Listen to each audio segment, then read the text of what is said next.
नमस्कार विद्यार्थी मित्रांनो, MPSC ग्रो टुगेदर या तुमच्या यूट्यूब चॅनलवरती तुमचं सर्वांचं स्वागत आहे. आजच्या लेक्चरमध्ये आपण भारतीय निवडणूक आयोग याच्याबद्दल सगळी माहिती बघणार आहे. व्हिडिओ पूर्ण बघा, मोठा व्हिडिओ नाही. वाटलं तर तुम्हाला जर वाटत असेल की थोडं स्पीडनं बघावं तर 1.25 ची स्पीड करा आणि तुम्ही बघू शकता. व्हिडिओ खूप इम्पॉर्टंट आहे. महत्त्वाचे पॉईंट सगळे कव्हर केलेले आहेत. प्रत्येक परीक्षेला जे काही येतं ते याच्यातनं तुम्हाला 100% कव्हर होणार आहे. याची PDF पाहिजे असेल तर डिस्क्रिप्शन बॉक्समध्ये ॲपची लिंक दिलेली आहे.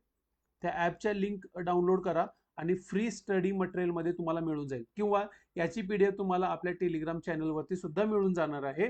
टेलिग्राम चॅनल डिस्क्रिप्शन बॉक्समध्ये लिंक दिलेली आहे, त्याच्या थ्रू जाऊन घेऊ शकता आणि तुमच्या अभ्यासासाठी याचा उपयोग असणार आहे. चला आपण आता लेक्चरला सुरुवात करूया. इलेक्शन कमिशनची पार्श्वभूमी तुम्हाला माहित असली पाहिजे. इलेक्शन कमिशन कसं आलं, त्याची निर्मिती केव्हापासून किंवा का झाली निर्मिती हे कळायला पाहिजे. थोडीफार त्याची ऐतिहासिक पार्श्वभूमी तुम्हाला माहित असावी. इंडियन काउन्सिल जी होती ब्रिटिशांची, इंग्लंडमध्ये असणारी, ती भारतासाठी कायदे बनवत असायची. मग त्यांनी बनवलेला एक कायदा इंडियन काउन्सिल ऍक्ट 1892चा. या कायद्यामध्ये भारतामध्ये निवडणुका होतील, परंतु काय अंशतः मान्यता दिली होती. प्रत्यक्ष निवडणुका किंवा निवडणूक हा शब्द न वापर करता निवडणुकीबद्दल काहीतरी बोलण्यात आलेला पहिला कायदा म्हणजे 1892चा कायदा. त्याच्यानंतर आला 1909चा मोर्लो मिंटो सुधारणा कायदा 1909, आणि या कायद्यांमध्ये निवडणूक यंत्रणेच्या स्थापनेला चालना देण्यात आली. आणि प्रत्यक्ष निवडणूक विषयक जो बाबी असेल, निवडणूक किंवा निवडणुकीद्वारे प्रतिनिधी नियुक्त करण्याची ती पहिली पद्धत होती. निवडणुकीद्वारे प्रतिनिधी निवड करण्याची ही पहिलाच ऍक्ट होता, ज्या तरतुदी करण्यात आलेल्या होत्या. निवडणूक हा विषय तुम्हाला इथे दिसून येईल. ओके, आता त्याच्या पुढचं बघू आपण. 1935चा कायदा, त्याच्यानंतर इलेक्शन झाले आणि भारतामध्ये आपलं जे संविधान आहे ते संविधान तयार झालं. संविधानातलं एक महत्वाचं कलम आहे निवडणूक आयोगासंबंधी 324. तुम्हाला ते पाठच पाहिजे. संविधानातलं 324 कलम आहे, ज्या कलमाची अंमलबजावणी कधी झालेली आहे? 26 नोव्हेंबर 1949. 26 नोव्हेंबर 1949 या ज्या दिवशी आपण संविधान सभेनं संविधान स्वीकारलं, त्या दिवशी राज्यघटनेतली काही कलम आपण लागू केलेली होती. त्या काही कलमापैकी एक कलम म्हणजे कोणतं? 324 हे कलम आहे. त्याच्यानंतर या कलम लागू झालं. त्याच्यानंतर भारतामध्ये इलेक्शन कमिशनची स्थापना 25 जानेवारी 1950 ला झालेली आहे. ही डेट पाठ पाहिजे, ही सुद्धा डेट पाठ करायचीच आहे तुम्हाला. 25 जानेवारी 1950. 25. आता आपलं बघा, संविधानाच्या 2-3 गोष्टी आहेत ज्या तुम्हाला पाठांतराच्या आहेत. पहिली गोष्ट कोणती? 26 नोव्हेंबर या रोजी काय? 26 नोव्हेंबर 1949 या रोजी काय झालं? संविधान सभेनं जे आपलं संविधान होतं ते स्वीकृत केलं. आणि 26 जानेवारी 1950 पासून संविधान लागू झालेलं आहे. ह्या 2 डेट तुम्हाला पाठ आहेत आणि असायलाच पाहिजे. ह्या 2 डेट पाठ झाल्या. त्यासोबतच आणखी एक डेट लक्षात ठेवायची आहे. 25 जानेवारी 1950 या दिवशी आपल्या इलेक्शन कमिशनची स्थापना झालेली आहे. इलेक्शन कमिशन ऑफ इंडियाची स्थापना कोणत्या दिवशी झालेली आहे? तर 25 जानेवारी 1950. 324 कलमान्वये देशातल्या निवडणुकांचं काय करायचं आहे? अधीक्षण करायचं आहे, निर्देशन करायचं आणि नियंत्रण करण्यासाठी इलेक्शन कमिशन ऑफ इंडियाची स्थापना करण्यात आलेली आहे. चला, आता इलेक्शन कमिशन ऑफ इंडियाची रचना कशी आहे? तर रचनेमध्ये तुम्हाला कळायला पाहिजे, त्याच्यात एक मुख्य निवडणूक आयुक्त आहेत आणि त्यांना मदत करण्यासाठी 2 इतर निवडणूक आयुक्त आहेत. बरोबर? म्हणजे तुम्हाला आता रचना कळाली. कशी आहे रचना? एक इलेक्शन कमिशनर आणि 2 इतर इलेक्शन कमिशन. मग यांना काय नाव आहे? मुख्य निवडणूक आयुक्त आणि आयुक्त असं नावाने त्यांना उच्चारलं जातं. मुख्य निवडणूक आयुक्त आणि आयुक्त, 1+2 अशी रचना आहे. आता मग 3 जण आहेत. मग 3 म्हणल्यानंतर एखादा निर्णय घ्यायचा असेल, दोघं एकाकडे झाले, एक एकाकडे झालं. एक अध्यक्ष आहे. आता मुख्य निवडणूक आयुक्त हे मुख्य मी आहे, मग मी म्हणाल तसं कारभार करू शकतात का? अजिबात नाही. तर हे 3 मिळून बहुमताने निर्णय घेत असतात. म्हणजे किमान दोघं एखाद्या निर्णयाच्या बाजूने झाले तरच इलेक्शन कमिशन मधले जे तिघ व्यक्ती आहेत ते निर्णय घेऊ शकतात. हा महत्वाचा शब्द आहे. निर्णय हे बहुमतानेच घेतले जातात. मुख्य निवडणूक आयुक्त मुख्य नाव आहे म्हणून ते सगळे निर्णय घेऊ शकतात असं अजिबात नाही. हे एक इथं तुम्हाला महत्वाचं आहे. रचना कळाली. एक मुख्य निवडणूक आयुक्त आणि 2 इतर निवडणूक आयुक्त असतात. आता आयुक्तांची बदलती संख्या अगोदर किती होते नंतर किती झाले हे तुम्हाला माहित पाहिजे. आता बघा 1950 ते 1989 1950 ते 1989 पर्यंत इलेक्शन कमिशन ऑफ इंडिया मध्ये फक्त एकच व्यक्ती असायचा. मुख्य निवडणूक आयुक्त नावाचा एकच व्यक्ती असायचा. परंतु 61वी घटना दुरुस्ती झाली. कधी झालेली आहे? 61वी घटना दुरुस्ती 1990. या घटना दुरुस्तीने काय करण्यात आलं? राजीव गांधीजींनी या घटना दुरुस्तीद्वारे जे पूर्वी 21 वर्ष होतं मतदानाचं वय ते काय केलं? 18 वर्ष केलं. म्हणजे ज्याचं वय 18 वर्ष जानेवारी रोजी ज्याचं वय 18 वर्ष पूर्ण असतं तो आता मतदान करू शकत होता किंवा मतदार यादीमध्ये त्याचं नाव नोंदवलं जाऊ शकत होतं. मग काय झालं? 21 वरनं 18 म्हणजे काम वाढलं ना. मग काम वाढलं म्हणून त्या वाढतं काम करण्यासाठी ऑक्टोबर 1989 मध्ये जो निवडणूक आयोग होता तो 3 सदस्यीय झाला. म्हणजे एक मुख्य निवडणूक आयुक्त आणि त्यांना मदत करण्यासाठी इतर 2 निवडणूक आयुक्त अशी त्यांची नेमणूक केली. त्याच्यानंतर पुढे काय झालं? जानेवारी 1990 मध्ये हे काम पूर्ण झालं 6 महिन्यात आणि त्याच्यानंतर आणखी तो निवडणूक आयोग जो आहे तो 1 सदस्यीय तयार करण्यात आला. त्याच्यानंतर पुढे ऑक्टोबर 1993 ला आणि 3 सदस्यीय करण्यात आलेला आहे. कसं? 1+3 कसं करण्यात आलाय? मग आता किती आहे? आता 1+3 सदस्यीय आयोग आहे. आता लक्षात काय ठेवायचं बघा, थोडं ट्रिक लक्षात ठेवायसारखा मुद्दा कोणता आहे? ऑक्टोबर 1989 आणि ऑक्टोबर 1993 लक्षात ठेवा. दोघांमध्ये किती वर्षाचा गॅप आहे? 4 वर्षाचा गॅप आहे. एवढंच लक्षात ठेवा. 89 आणि 93 हे 2 असे आहेत की ज्यावेळेस 3 सदस्यीय आयोग झालेला आहे आणि ऑक्टोबर 1993 पासून आजपर्यंत काय 3 सदस्यीय आयोग आहे. लक्षात राहतं मग किती सदस्य आयोग? 3 सदस्यीय आयोग आहे. एक मुख्य निवडणूक आयुक्त आणि इतर निवडणूक आयुक्त. आता हे मुख्य निवडणूक आणि इतर निवडणूक आयुक्तांची नेमणूक कोण करतं? राज्यघटनेचं कलम 324(2) सब कलम 2 नुसार नियुक्ती कोण केली जाते? राष्ट्रपती मार्फत ह्या लोकांची नियुक्ती केली जाते. मग नियुक्तीचा कार्यकाळ किती आहे? 6 वर्ष किंवा 65 वयाची. म्हणजे एखादा व्यक्ती जास्तीत जास्त 6 वर्ष किंवा वयाची 65 वर्ष पूर्ण होईपर्यंत ह्या दोघांपैकी जे अगोदर संपेल ते असणार आहे. लक्षात ठेवा, जे अगोदर संपेल ते. लक्षात राहतं. खूप वेळेस चुकवतं आयोग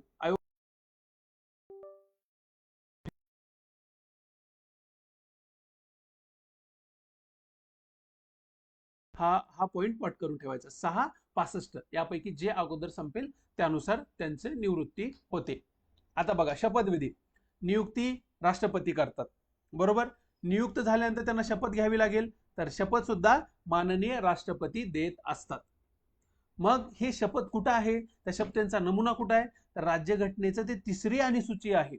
3ऱ्या अनुसूचीमध्ये जे शपथांचे नमुने दिलेले आहेत ते शपथांचे नमुने त्यापैकी एक नमुना हा इलेक्शन कमिशन मधल्या सदस्यांना नियुक्त झाल्यानंतर त्यांना काय दिलं जातं? शपथ त्या नमुन्यामध्ये दिली जाते. ओके, कळालं तुम्हाला? बघा आणखी इथे एक पॉइंट आला, शपथ आली म्हणून एक पॉइंट मी इथे क्लिअर करतो.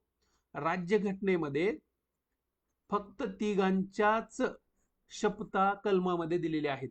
एक 60, 69 आणि 169 कलम आहेत. आता ही 3 कलम कोणाचे? कमेंट सेक्शन मध्ये कलमासमोर नाव लिहून द्यायचं तुम्हाला, तुमचं होमवर्क. 60, 69 आणि 159 या फक्त 3च कलमामध्ये राज्यघटनेत शपथ कोणाची आहे याच्याबद्दल दिलेला आहे, शपथांचा नमुना दिलेला आहे. इतर व्यक्तींच्या शपथांचे नमुने राज्यघटनेतील जे 3री अनुसूची आहे त्याच्यामध्ये दिलेला आहे. चला आता पुढे बघू. तुम्हाला जर बॅच जॉईन करायचं असेल राज्यसेवा पूर्व परीक्षा 2024 साठी रेकॉर्डेड बॅच आहे. कमी व्हिडिओ 152 व्हिडिओ मध्ये सगळं जीएस त्याच्यामध्ये कव्हर केलेलं आहे. अनलिमिटेड व्ह्यू तुम्हाला त्याच्यामध्ये 6 महिने व्हॅलिडिटी आहे. ऍप मध्ये जाऊन चेक करू शकता. ओके, आता निवडणूक आयोगाचं नेमणूक झाली, शपथ झाला, मग त्यांचं स्थान काय आहे, त्या सेवा काय आहेत, सेवा शर्ती काय, त्यांना वेतन भत्ते कोणते मिळतात, याबद्दल राज्यघटनेचं 324 कलम सांगितलेलं आहे. हे सगळं ठरवण्याचा अधिकार कोणाला आहे? राष्ट्रपतींना आहे. हे सगळं ठरवण्याचा अधिकार राष्ट्रपतीला आहे. आणि राष्ट्रपतींनी ते काय ठरवलंय? इलेक्शन कमिशनर, दोन्ही पण चीफ इलेक्शन कमिशनर आणि इतर इलेक्शन कमिशनर आणि सर्वोच्च न्यायालयाच्या जज यांना काय काय स्थान, त्यांचं सेवा शर्ती आणि त्यांचे वेतन भत्ते हे इलेक्शन कमिशनर तिन्ही पण आणि सर्वोच्च न्यायालयाचे न्यायाधीश हे समान आहेत. कशामध्ये? वेतन शर्तीमध्ये, स्थानामध्ये किंवा त्यांच्या सेवा शर्तीमध्ये सर्वोच्च न्यायालयाचे न्यायाधीश आणि इलेक्शन कमिशनर तिन्ही पण हे इक्वल असणार आहेत.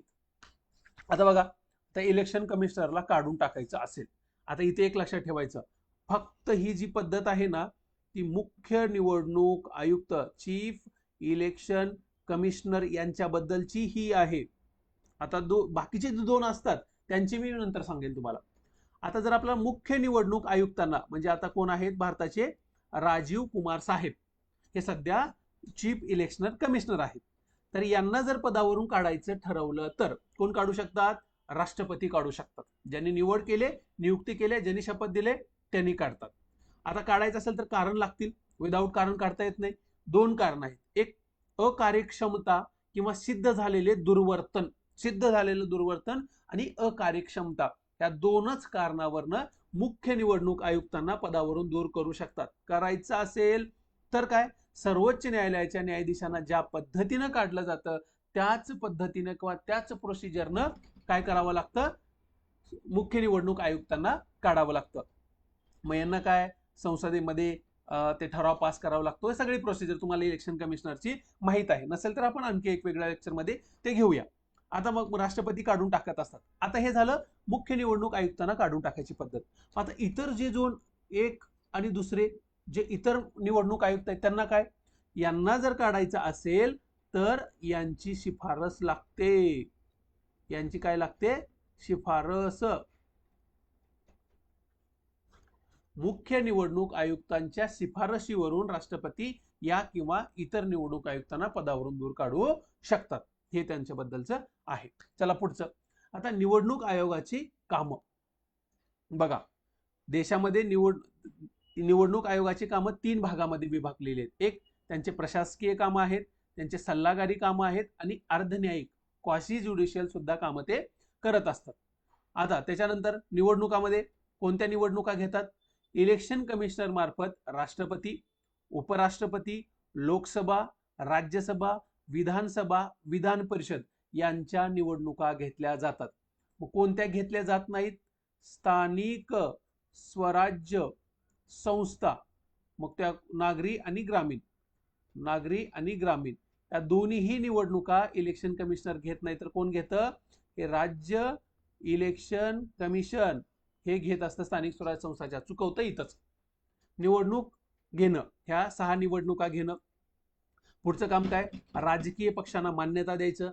स्टेट पार्टी कोणती, नॅशनल पार्टी कोणती, नोंदणीकृत पार्टी कोणती, हे निवडणुका त्यांना राजकीय पक्षांना मान्यता देणं, त्यांना नोंदणीकृत राज्य पक्ष, राष्ट्रीय पक्ष असा दर्जा देणं. म्हणजे मान्यता राजकीय पक्षांना आणि दर्जा, ह्या 2 गोष्टी सुद्धा ते देतात. त्याच्यानंतर निवडणुका असतील त्या निवडणुकांचं वेळापत्रक जाहीर करणं, नामांकन अर्ज कधी भरायचा, त्याची छाननी कधी द्यायची आणि उमेदवारांना चिन्ह कोणते द्यायचे यासंबंधी सगळ्या निर्देश देण्याचे अधिकार कोणाचे आहेत? निवडणूक आयोगाचे आहेत. निवडणुकीदरम्यान जे आचारसंहिता पाळायची असते ती आचारसंहिता कोण निश्चित करतं? निवडणूक आयोग निश्चित करतं. निवडणुकीमध्ये किती खर्च करावा आणि त्या खर्चाचा सगळा हिशोब कोणाला द्यावा लागतो? निवडणूक आयोगाला. आणि त्याच्यावर नियंत्रण ठेवण्याचं काम सुद्धा कोण करतं? निवडणूक आयोग करतं. देशामध्ये जे परिसीमन आयोग आहेत, परिसीमन आयोगाला शिफारशी आणि मतदारसंघाची पुनर्रचना करण्यासाठी सुद्धा काय करतं? निवडणूक आयोग मदत करतं. त्याच्यानंतर मतदार याद्या तयार करणं, मतदारांना ओळखपत्र देणं, बरोबर, फोटो कार्डचं ओळखपत्र देणं, हे सुद्धा कोण करतं? निवडणूक आयोग करतं. देशामध्ये निष्पक्षपाती न्याय निवडणुका पार पाडण्याचं काम सुद्धा निवडणूक आयोगाचं आहे. चला पुढचं बघू. निवडणूक आयोगाबद्दल इतर माहिती. निवडणूक आयोगाची स्थापना कधी झाली आहे? 25 जानेवारी 1950. म्हणून 25 जानेवारी हा दिवस काय केला जातो, राष्ट्रीय मतदाता दिन म्हणून साजरा करत असतो. आपल्यामध्ये निवडणुकीची कोणती पद्धत आहे, फर्स्ट पास दी पोस्ट सिस्टीम, म्हणजे जेवढ्या लोकांनी मतदान केले त्याच्यापैकी सर्वाधिक ज्याला मतदान मिळेल तो जिंकून येणार आहे. तो जिंकून येणार आहे. त्याला काय म्हणलं जातं, फर्स्ट पास दी पोस्ट सिस्टीम.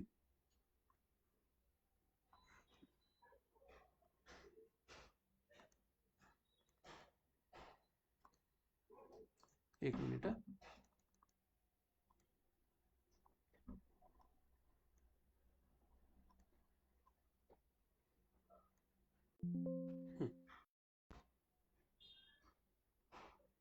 Okay, sorry. आपल्यामध्ये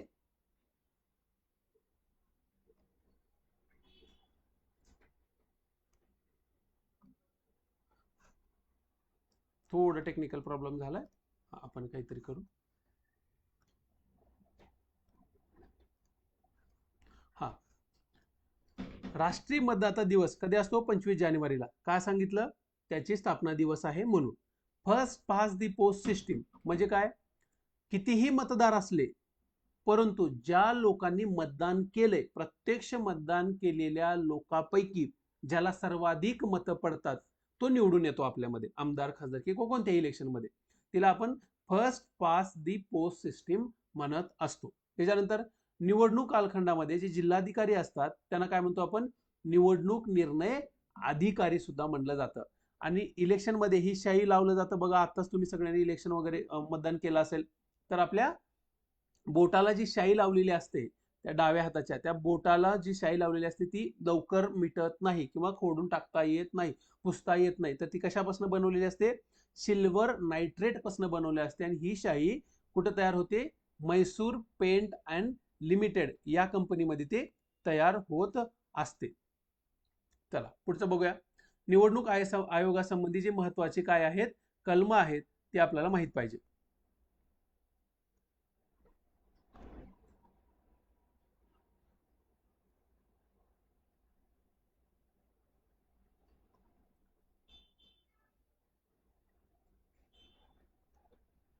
आता घेऊया कलम 324, 324, 325, 26, 27, 324 पासून 329 पर्यंत निवडणूक आयोगासंबंधी कलम दिलेले आहेत. आणि भाग कितवा, निवडणूक आयोगासंबंधी भाग 15 आणि कलम 324 ते 329. 325 कलम बघा. 324 तर तुम्हाला माहित आहे, इलेक्शन कमिशनची स्थापना. कलम 325, कोणतीही व्यक्ती, ती मग कोणत्या धर्माची असो, वंश, जात, लिंग, धर्म, वंश, जात, लिंग या कारणावरून मतदार यादीत समाविष्ट होण्यापासून अपात्र ठरवलं जाणार नाही. हे 325 मध्ये सांगितलेलं आहे. 326 मध्ये राईट टू वोट, प्रौढ मताधिकार आपल्यामध्ये किती आहे, ज्याचं वय 18 वर्षापेक्षा जास्त झालेलं असतं ती व्यक्ती भारतामध्ये मतदान करू शकते. कलम 327 परिसीमन आयोगाबद्दल आहे. कलम 329 निवडणूक बाबी संबंधी न्यायालयाला हस्तक्षेप करता येत नाही. कलम 339 क प्रधानमंत्री आणि अध्यक्ष यांच्या निवडणुकीबाबत संसदेत विशेष तरतुदी करण्याचा अधिकार दिलेला आहे असं त्याच्यात सांगितलेलं आहे. आता इलेक्शन राज्यघटनेमध्ये इलेक्शन कमिशन बद्दल काही गोष्टी दिलेल्या नाहीत. त्या कोणत्या कोणत्या, पहिलं, निवडणूक आयुक्तांची पात्रता किंवा अटी, पात्रतेसंबंधी काय पात्रता आहेत हे राज्यघटनेमध्ये सांगितलेलं नाहीये. त्यांचा राज्यघटनेमध्ये निश्चित कार्यकाळ सुद्धा सांगितलेला नाहीये. त्याच्यानंतर त्या निवृत्तीनंतर ते कोणतं पद ग्रहण करू शकतात की नाही, त्याच्याला अटकाव करायचा की नाही याच्याबद्दल सुद्धा काही सांगितलेलं नाहीये. म्हणजे या गोष्टी राज्यघटनेमध्ये सांगितलेल्या नाहीयेत, हे लक्षात असू द्या. ओके, आता इलेक्शन कमिशन संपलेलं आहे. आपल्या एमपीएससी ग्रो टुगेदर ऍप वरती तुम्हाला ही कृष्ण अर्जुन मेंटरशिप बॅच आहे. कंबाईन आणि राज्यसेवा दोन्हीसाठी आहेत, चालू आहेत, कधीही जॉईन करू शकता. त्याच्यानंतर कंबाईन पूर्व परीक्षेची रिव्हिजन बॅच आहे. अनलिमिटेड वॉचिंग, प्रिंटेबल नोट्स आणि सगळं तुम्हाला ॲपवरती खरेदी केल्यानंतर मिळणार. राज्यसेवा पूर्व परीक्षा 2024 याची सुद्धा रेकॉर्डेड बॅच ॲपवरती उपलब्ध आहे. धन्यवाद. मिळूया नेक्स्ट अशाच माहितीपूर्ण व्हिडिओमध्ये. व्हिडिओ कसा वाटला